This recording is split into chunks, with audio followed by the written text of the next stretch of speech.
नमस्कार प्रणाम दोस्तों, स्वागत है आपका एक बार फिर से हमारे भोजपुरी के यूट्यूब चैनल भोजपुरी एक्सप्रेस तक न्यूज में। दोस्तों आपको बता दें, पावर स्टार पवन सिंह से जुड़ी एक बहुत ही खबर सामने आई है। इनके एक गाने का जो होली का गाना होने वाला है और काफी लाजवाब और काफी तड़कता भड़कता गाना होने वाला है। और आपको बता दें, इस गाने को बहुत जल्द आप लोगों के बीच रिलीज कर दिया गया है। आप लोगों ने अगर अभी तक इस गाने को नहीं सुना है तो मैं आपको इस वीडियो में फुल जानकारी देने वाला हूं। हालांकि गाना कैसा होने वाला है और आप लोग सुन सकते हैं या नहीं सुन सकते हैं। आपको बता दें, पावर स्टार पवन सिंह और शिवानी सिंह इन दोनों लोगों ने मिलकर एक काफी लाजवाब तड़कता भड़कता गाना लेकर मार्केट में आ चुकी हैं, जिस गाने का टाइटल है सलवरवा लाले लाल। और आपको बता दें, इस गाने को शिवानी सिंह पावर स्टार पवन सिंह ने बहुत ही अच्छे ढंग से गाया है और इस गाने को ग्लोबल म्यूजिक जंक्शन से रिलीज कर दिया गया है। और सबसे बड़ी खबर है, क्यून सालनी आप लोगों को इस गाने में पावर स्टार पवन सिंह के साथ लीड रोल में नजर आएंगी, जो कि काफी ज्यादा तगड़ा तगड़ा गाना दे चुकी हैं और इनके गाने मार्केट में धूम मचा रहे हैं।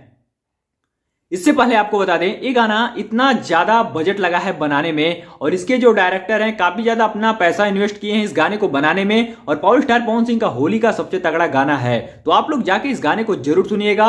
इस गाने को ग्लोबल म्यूजिक जंक्शन के चैनल से रिलीज कर दिया गया है, तो फटाफट से जाके आप लोग इस गाने का फुल आनंद लीजिए और हमें नीचे कमेंट में बताइएगा कि हमारी ये वीडियो आपको कैसी लगी। और अगर आपको हमारी वीडियो पसंद आई हो तो इस वीडियो को लाइक करके, चैनल को सब्सक्राइब करके बेल नोटिफिकेशन कॉल पे जरूर से सेट कर लीजिएगा, क्योंकि ऐसी तमाम खबरें सिर्फ आपको हमारे चैनल से ही बताई और दिखाई जाती हैं। तो हमारी वीडियो लास्ट तक देखने के लिए बहुत बहुत धन्यवाद।